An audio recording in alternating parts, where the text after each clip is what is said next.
Question 19 is just very easy. I don't know why it comes in IB, okay?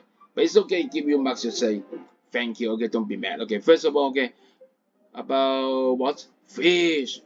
Most fish. So you remember most fish has scale, okay? And most fish are external fertilization, right? So remember this thing, but you always think about can't be so easy. So think about it twice, okay?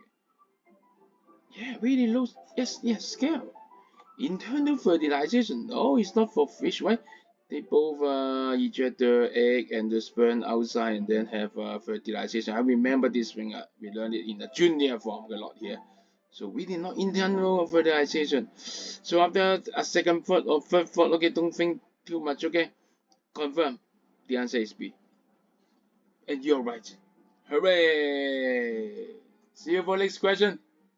Bye.